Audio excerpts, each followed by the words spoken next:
Lockjaw's Locker continues the trend of Gangplank Galleon mirroring Congo Jungle by having its 4th level be the first water level in the game. Lockjaw's Locker, however, is a true step up from Coral Capers, mixing swimming sections with intermittent land sections and keeping players on their toes with dynamic water levels, as the Gangplank Galleon's hold floods and drains with the tide. This is part 4 of Overthinking Donkey Kong Country 2. Like Coral Capers, Lockjaw's Locker's focus is simply to introduce the water sections, and like Coral Capers, this level has a variety of enemies, secret pathways, and not 1, but 2 on-guards.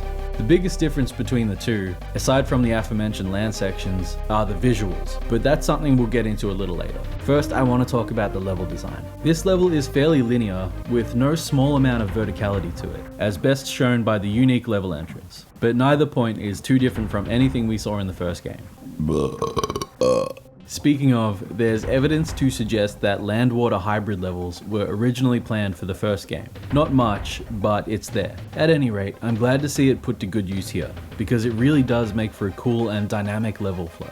The second major detail, and something I find personally really cool, is the changing water level. As you move throughout the level, the water rises and falls, as though the ship's hold is flooding and draining over time. It's not something that really sticks out at you, but it's such a creative idea and a great twist on the standard water level. The level manages to get more mileage out of its real estate this way, and you can go back through previously dry areas and see if anything has changed or become accessible. The third major detail is highlighting On-Guard's new charge technique.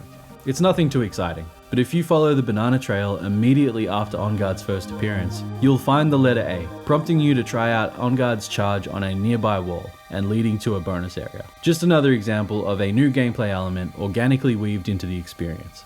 The bonus area itself is pretty interesting in that it plays opposites with the established visual communication. In this bonus area, bananas mark the dead ends, so you have to follow the path of their absence. I don't know, I just think it's cool. But by far, my favorite thing about this level is just the sheer upgrade in visuals from the first game. Instead of barriers made of seaweed and a fairly plain background, we've got a cluttered hold full of steel kegs, wooden barrels, algae-covered boxes, and chests overflowing with stolen bananas.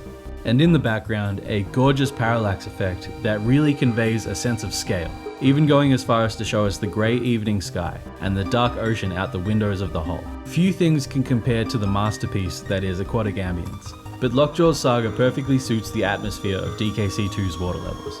Instead of relaxing, flowing arpeggios, it's sharp percussion and staccato melodies that seem to incorporate the diegetic sounds of the groaning wood, the loose barrels rattling within the hold, as part of the music. For what it is, it's brilliant. And that about does it for Lockjaw's Locker. Not one of my favourite levels by any stretch, but it plays its role in the big picture perfectly.